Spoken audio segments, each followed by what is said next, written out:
Okay, so today we have the first preview of the new season, and yeah, we're back after the international break, and it's a big game. This is when the real work starts. You know, the game after the international break, the first international break, is when the real work starts. And you know, we've had some tough games so far, but none match up to this. We are playing Real Sociedad, and it's going to be a huge game because Real Sociedad are a really good team. You know, they're playing the Champions League this week as well. And, you know, they've always caused us a little bit of a problem. You know, they've always caused us problems in the past. And, you know, they've got some weapons that they can use. I'm sure we'll talk about that. And, yeah, we're going to be, you know, we'll have to take them on. We're going to have to see what we can do against Real Sociedad because it's a different challenge to what we've faced so far this season. And it also, we have to bear in mind also, you know, we are playing midweek as well, so we have to bear that in mind also. So I mean, we talk about the Real Sociedad team itself. I mean, they've got some good players there so far this season. It's been an okay record. It hasn't been great so far. It hasn't been a great start of the season for them, but you know, with 1 win, 3 draws, they find themselves 10th position at time of recording.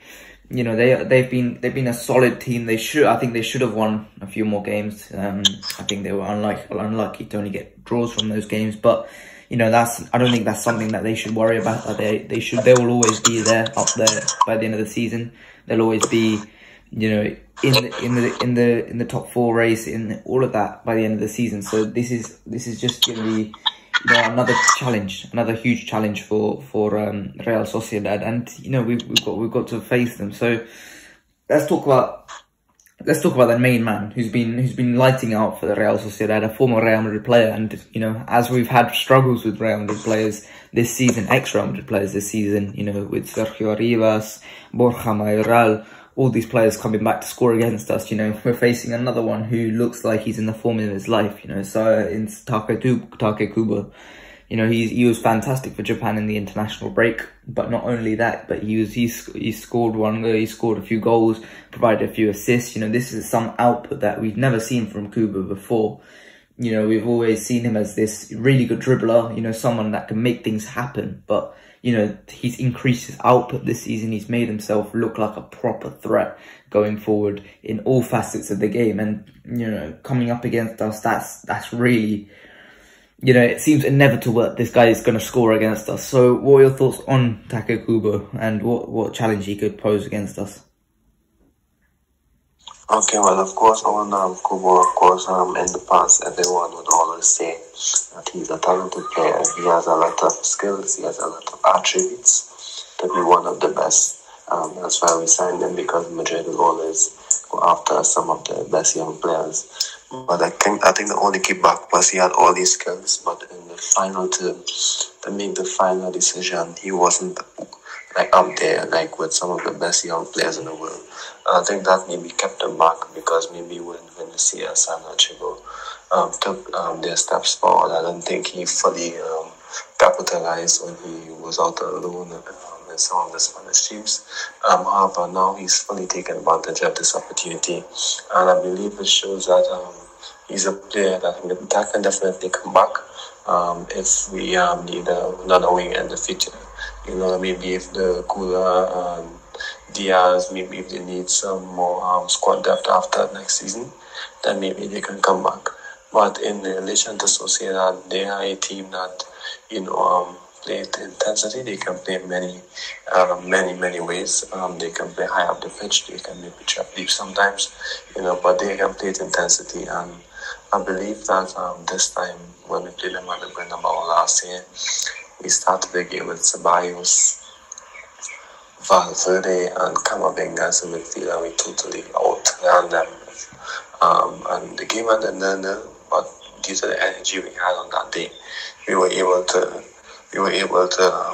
dominate Sociedad. I'm not too sure if you remember that game at the Bernabeu. Yeah. We dominated them for 70 plus minutes, but we just couldn't find a back of the net. I believe that maybe it can be a similar situation today, because we have a team that can also play with energy. So I'm looking forward to see how we play against them on today. Yeah, we know how Real Sociedad play, and you know, last time that was a game that made me absolutely livid, because it was so many chances created. We played so well, and we just couldn't convert those chances, and it was just so frustrating. And, you know, we know how Real Sociedad play. They're an aggressive, young team, love to run a lot, and, you know, can dominate the ball when they need to. This team is going to cause us problems. So I think we need to be measured in how we pick our lineup. We need to be smart with how we play. We can't just run into it like we have previously. We can't just go straight into it, hope Jude Bellingham scores a goal. We're going to have to be methodical about things, be a bit more tactical about things. So, you know, let's start with our lineups. Let's talk about our lineups, because I think we can talk about, you know, how we would mitigate some of their attacking potential while we talk about lineups. So let's start with the goalkeeper. I assume we've both gone for Kepa, but this is not as sure as, you know, we previously had with Courtois. So I assume you've gone for Kepa. Yeah, I believe that he was signed to be the number one. He's only started 2 games back to back.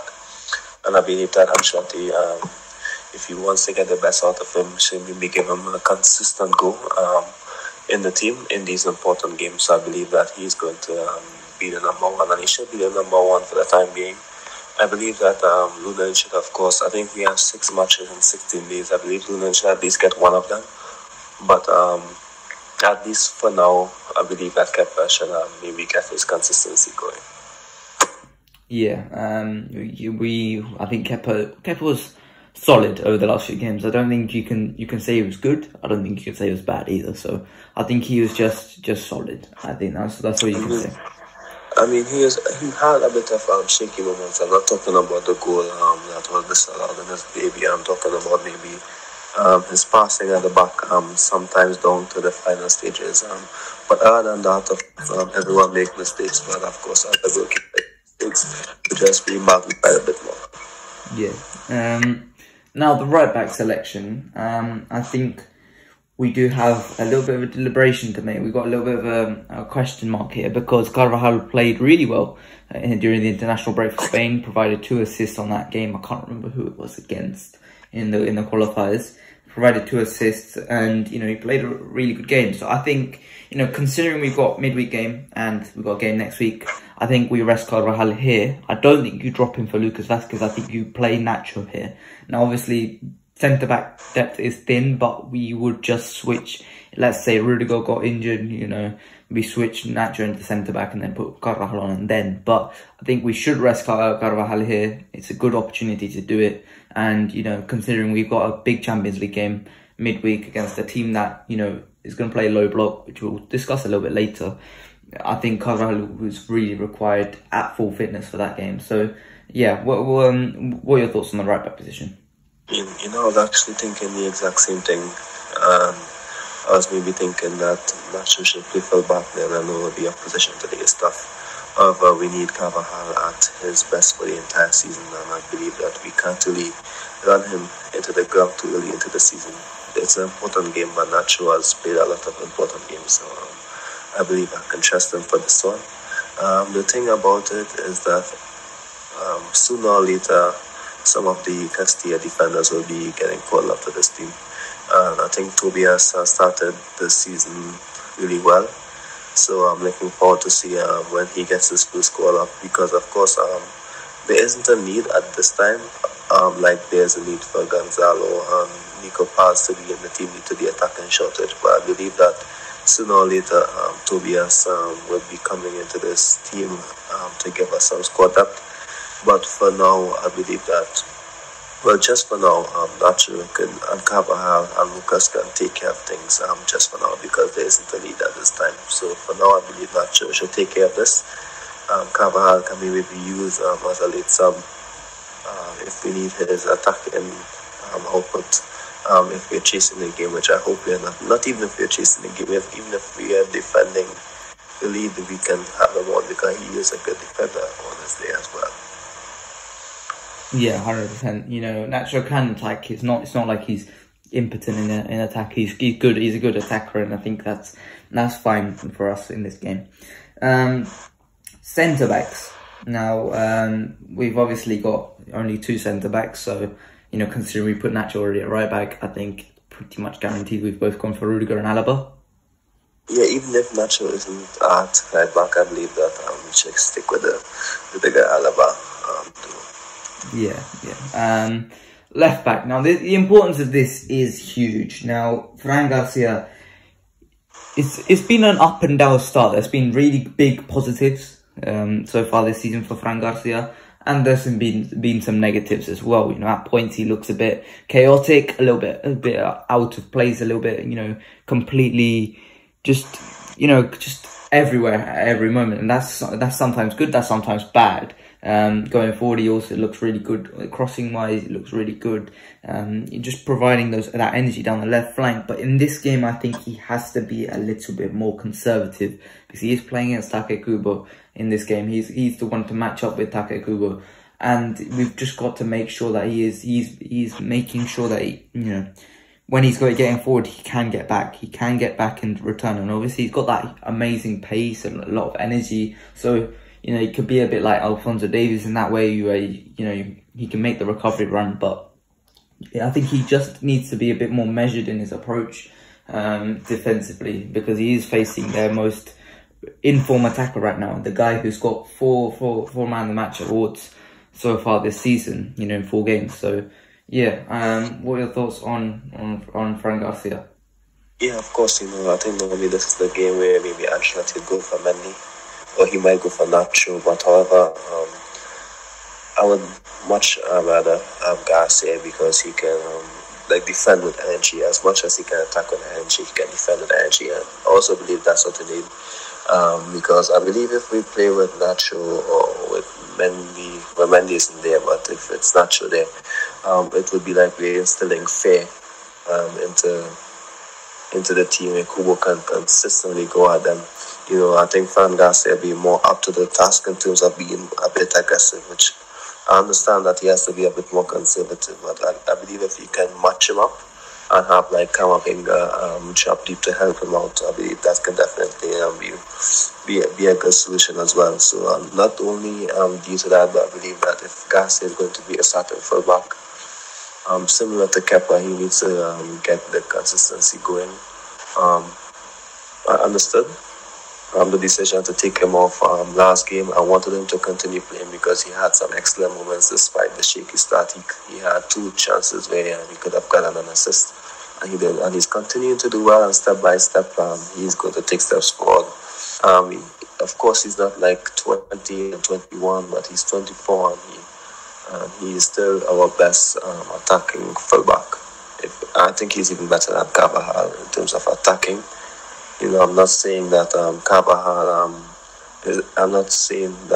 isn't like a good attacker, because he is a good attacker. But I mean, in terms of what Garcia does in 2023, he is our best attacker, and we need him on the pitch, especially if we're playing Nacho at fullback on the other side. But for me, it doesn't matter if Carvajal or if it's Nacho on the other side. Garcia should be the starting left back. Yeah, obviously Mendy is close to return from injury, and that will be an interesting choice. It's much better than what we had last season, where we had to pick Camavinga, but you know, it's a deliberation for us to make at a later date.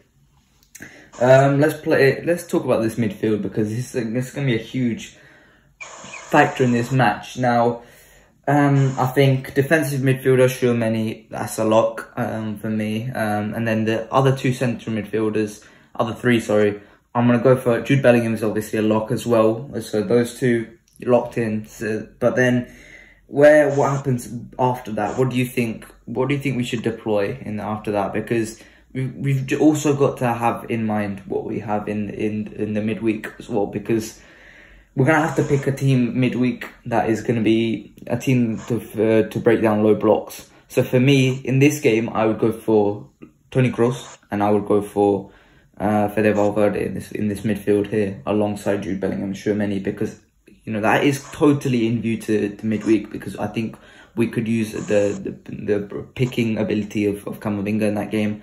And I think in this game, I think Toni Kroos would be really, really pivotal in us just controlling this game. I think this is something that at points it can definitely get away with us. The only reason we didn't win the last game against Real Sociedad was our finishing. I think we need to have a similar dynamic in this game where we control the game, create our own chances out of nothing, and that's what I think we should do here. So what are your thoughts on that midfield four? Well, Tony will be important. He showed how important he was in the last game. Both him and Modric played a lot of time together in that game, and they showed the importance. But I believe also the last time we played against them was, of course, to the fact that we matched their energy and we completely dominated them. We had Ceballos on the pitch in that game. I don't think any of the young starters who's starting in midfield is similar to Dani Ceballos. So I believe that's maybe where the question mark is. So that's maybe why maybe Tony can come into this game. And AS also predicted that he would be starting as well. I'm not too sure if it's AS or Marker who predicted that, but if he starts, it's going to be important. But I believe that if he starts, he's going to be surrounded with a lot of players who's going to give him the energy where he can just control the game, of course, and maybe drop deep. But the big question mark for me is who he's going to start over. Valverde, of course, played too much as on international duty, but it's still early in the season. So, I don't think for him, a young player like Valverde is going to be an issue. So it's not like the Carvajal case. So I'm a bit concerned, maybe who we're going to replace him with. Of course, I believe that we should maybe the player who needs it most should be the one that's starting. It's difficult to say Tchouaméni, Camavinga or Valverde. One of them should be dropped for Tony, because I would love to see him start, to see what he can contribute from the beginning. But I'm still thinking about the situation, about who should we drop for him. So honestly, if it's up to me, if everyone is at 100%, I would stick with the midfield four that's been starting the entire season so far. And then maybe if we need a bit more control, then maybe we can send Tony in. But for me, if he has to start, if I'm picking one on the spot, I would say I would make him start over Camavinga. Because it's difficult to drop Tchouaméni due to his defensive, being him the only natural defensive midfielder. Valverde can give you energy as well, and maybe Camavinga coming off the bench could be important. I guess that's the only reason why. I know Valverde off the bench is important as well, but maybe to match the energy at the start of the game could be important. But I'm not saying that benching Camavinga is what I want to do, but if I have to pick one, I would just say maybe Camavinga for Tony. But for me, it can go either way. Yeah, I think personally, I just think that we need Toni Kroos in this game, starting from the beginning, and then I think Luka Modric off the bench will be an important factor, same as Camavinga. We've seen how much Camavinga can impact the game off the bench, so I think that's completely fine for me. I think let's talk about Dani Ceballos quickly, because he's now back for full fitness, I believe. And I think he is an important factor for us. We don't have a player like Dani Ceballos, someone who's maybe not the quickest, but is just really, really combative in the midfield, really, really control, can drive through players, can get through anyone he needs to, in a lot of traffic he can just get through, and he's willing to pick up yellows and draw fouls and all this stuff. It's something that we don't have in the squad otherwise, and I think he could be really useful in this game off the bench in the 50th minute. I think this game would definitely use Dani Ceballos coming off the bench, helping this team out, because sometimes you also have to wonder where are the minutes coming for Dani Ceballos in this season, because we've just got so many good midfielders and all of them have to play, and I think Dani Ceballos is clearly not he's not in the best one out of the 7 that we have. So it's a difficult situation for Dani Ceballos, but I think he can definitely provide some quality options off the bench. So what are your thoughts on Dani Ceballos? I believe that it's his first game of the season, and if the game is tight, if we need someone to change a game immediately, I don't think Ancelotti would call on him immediately. I think there'll be other players ahead of him in the pecking order. Like, of course, Modric could be coming on first. Or whoever is the other midfielder who's left out will be coming on first. Maybe Diaz can come on. You know, it's a bit difficult to tell who will be the player coming on. But I don't think that Ceballos, if he's coming in, we may not see him on the pitch maybe at least at the 80th minute. If I'm being honest, because of course I don't think that there is like a need to have him like playing with so much intensity immediately after an injury. Against a difficult team, so for me, he might come on maybe the last 10 minutes, but I believe that there'll be other players who Ancelotti will turn to. You know, I think he'll make the substitutions a bit slower today. You know, if the game is even, I think he would wait a bit to make those substitutions because the squad depth isn't that thick at this time. Ceballos coming back gives us the option. So I believe that I would love to see him play today and see where his level is at and where he can fit into this new formation and new system.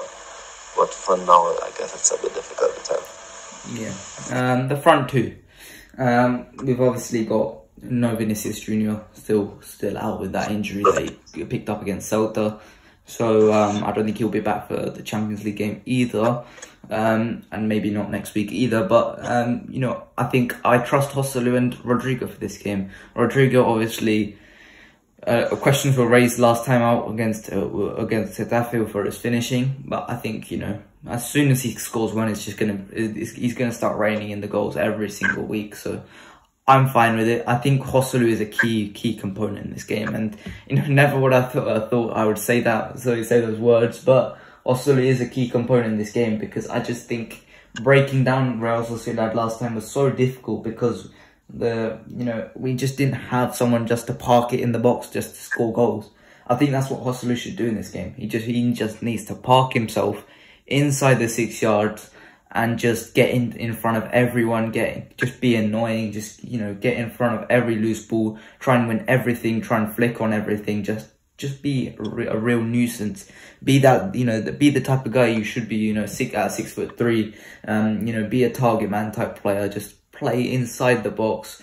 You know, I don't think we should use him as a hold-up guy in this match. I think it's just very clear. We should play the same way we did last time, but instead of, you know, missing all those chances, I think it's quite simple to say this, but instead of missing all those chances, put them in the goal. You know, we've got Jude Bellingham now, obviously, scoring at a really good rate. Obviously scored for England midweek as well, which was nice to see. And yeah, I think Jude Bellingham, Joselu, these two will help us score goals. We just need to create those chances, create the same chances that we did last time, and yeah, hopefully the goals will come in this game. So what are your thoughts on that front two?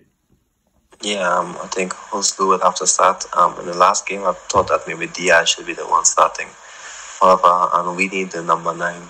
We don't have a number 9 now, and the last game it showed how important he is. Him just being there, you know, to at least get these chances. You know, it wouldn't have been the same if Diaz wasn't there. The first few games in the preseason, we were consistently saying we need someone in the box, consistently. It doesn't always have to be Jude Bellingham coming in late or Vinicius and Rodrigo staying there because they both like to move wide, but we need someone in the box to always give us that option, and I believe that he'll be the one there. And now, out of necessity, he'd have to be our number 9, simply. As simple as that. Yeah, now, next up, I want to talk about Brahim Diaz before we move on to the Champions League match midweek. Obviously, Brahim is considering moving to Morocco as well. We're considering switching nationality to Morocco. And you know, that could mean that he misses a lot of AFCON games, which you know, it's a huge problem for our squad depth. But right now, I think Brahim Diaz is a big component for this game. You know, we were talking about how Kubo wasn't exactly the most prolific in terms of output, but that's exactly what Brahim Diaz is. Brahim Diaz in this game, I think, could be huge. We need someone to break down Real Sociedad and create chances, be a spark. that we need in this game, and I think Brahim Diaz could do that for us. I think he should come on quite early if we are not winning. You know, I think he should come on maybe 60th minute, and you know, that's what we need from Brahim Diaz. I think he can definitely get himself a place in this squad, especially with Vinicius out. He just needs to make the most of his opportunities. There are opportunities to be had in this squad. This is not impossible to break into in the attack.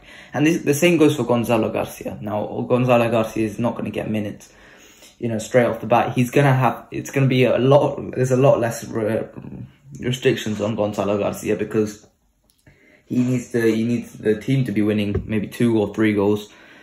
And he will only get maybe 10 minutes. He just needs to make the most of those 10 minutes. And that just goes for everyone in this squad. Nico Paz as well, but I don't think Nico Paz will get minutes in this game whatsoever. I just think these guys have the opportunity there. This is not a formidable attack. They have the opportunity to make the name for themselves. They just need to put in a good performance. So what are your thoughts on Brahim Diaz and Gonzalo Garcia? Yeah, of course. I think Diaz, of course, will be him. I'll stick with him.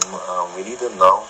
Of course, if he goes to the AFCON, hopefully Gula is back and maybe picking up some form. We have Danny Ceballos back, so that's a positive. And of course, you know, Nico Paz maybe making his Madrid debut by then. But for now, Diaz will have to be important, certainly due to numbers first, and of course, the impact that he can have. Let's not forget that he had a man of the match display. I believe was it against Napoli in the Champions League quarterfinal. Yeah. I think that shows that he can play at a high level against teams that play with intensity, against teams that can dominate you and against top opposition. So it's not like we can't trust him. I believe that he can come off the bench and make an impact. Sooner or later he's going to start starting some games due to the schedule. But for now, having a make an impact off the bench is important for us. He will offer something unique compared to what we have starting. He can play wide, he can come in and play. So I believe that this system will suit him as well. He can play in midfield and attack, so that's a big positive. We will definitely need them if we need to just play in those tight spaces, open up those lanes and be a bit creative. So I'm looking forward to see his impact of the bench today. And he'll have to play today. There's no way going about it. He'll have to be starting today. Not starting, coming on today and making an impact. Whether we are drawing, losing or winning, his importance of the bench will be important. Yeah. Now, let's talk about the match midweek. We are obviously playing and we're heading to Berlin for the first time. I don't think Real Madrid have ever played in Berlin, to be totally honest. Especially against a team in Berlin. Like I said, they might have played in the stadium in Berlin, but we have never played Union Berlin. And this is a completely new test, and I'm quite excited, to be honest. You know, I like to play new teams. I want to see us face against new teams.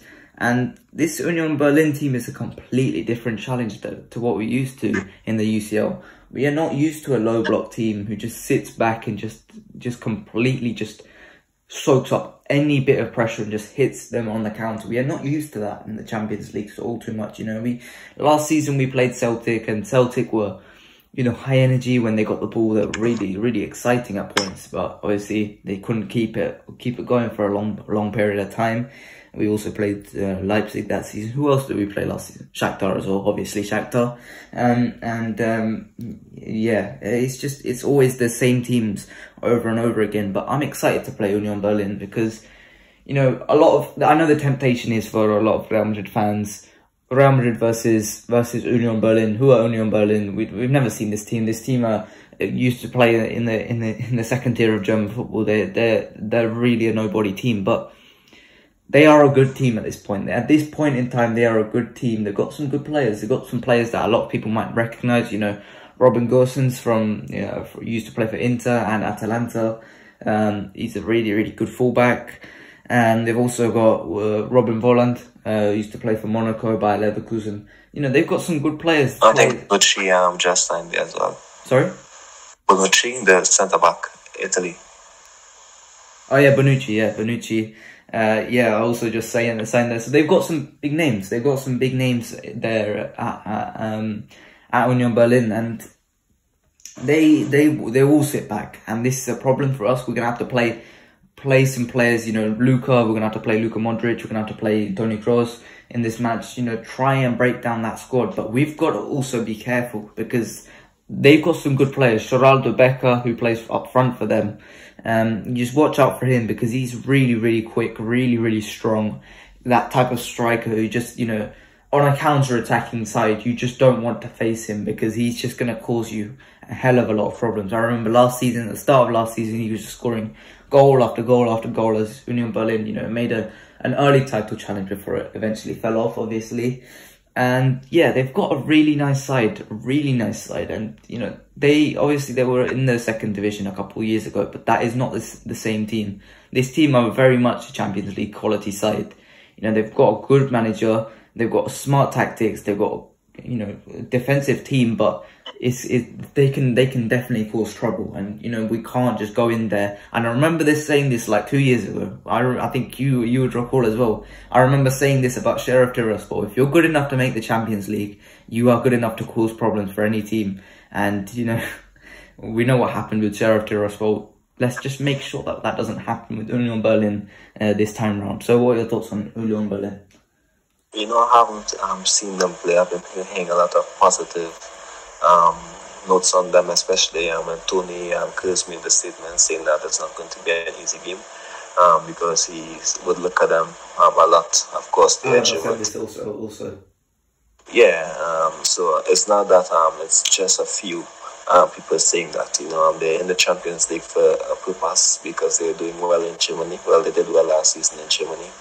And of course, you know, they were fighting Bayern at the start of the season to be title contenders, but we know that was never sustainable.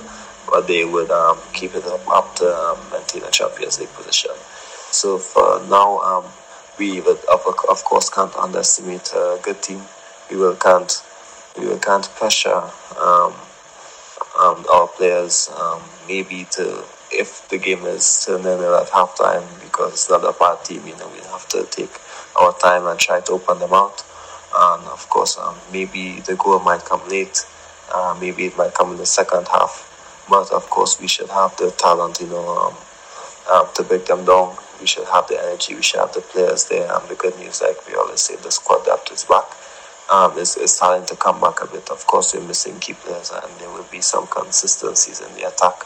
But once you make those slight adjustments, like deeper, and to open up these spaces, you know, maybe you can have Ceballos come in to make an impact. Maybe Diaz, of course, those guys off the bench will be important.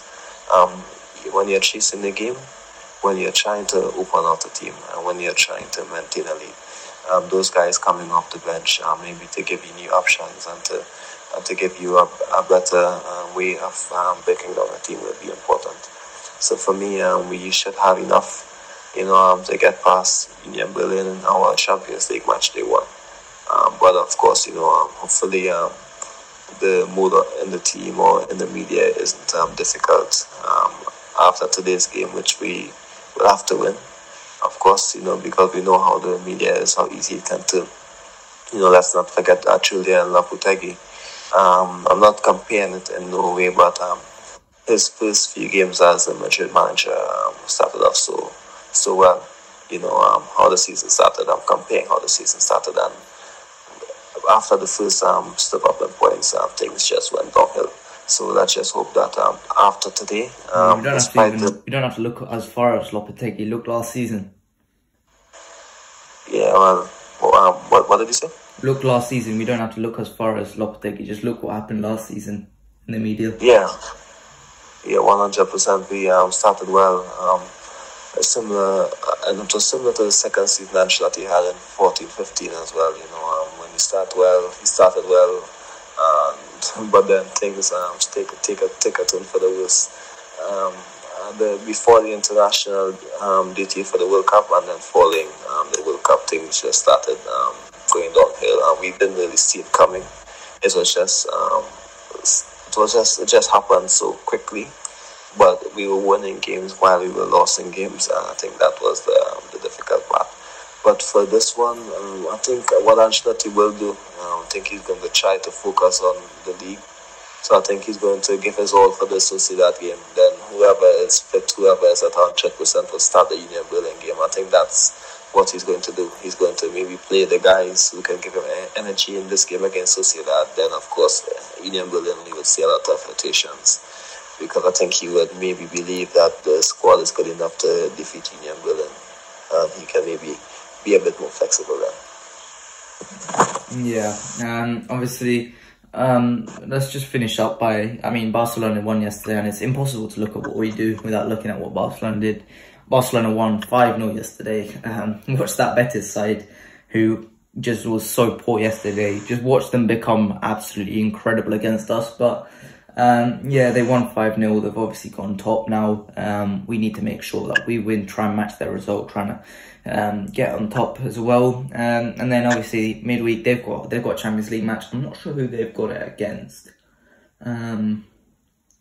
I think it's one of the three in their group. I mean, they've got an easy group: Porto, Shakhtar, and Antwerp. I mean, we can't really complain. That's what you get for becoming the first seed. So that's not really, that's our fault for not winning the league. But yeah, whatever happens, we've got a tough game away at Union Berlin, home today against Real Sociedad. Let's hope we win both. It's going to be a difficult couple of games for us. Difficult stretch. You know, we normally play well in this first initial stretch. It's when we get to January, that's when things, you know, you can tell what it's going to happen with the season. You know, in January when Real Madrid usually struggle. So yeah, that is it for today. I hope you guys enjoyed today. Obviously, just the previews of Union Berlin and Real Sociedad. But that is it for today. Like and subscribe, and I'll see you guys later. Bye bye.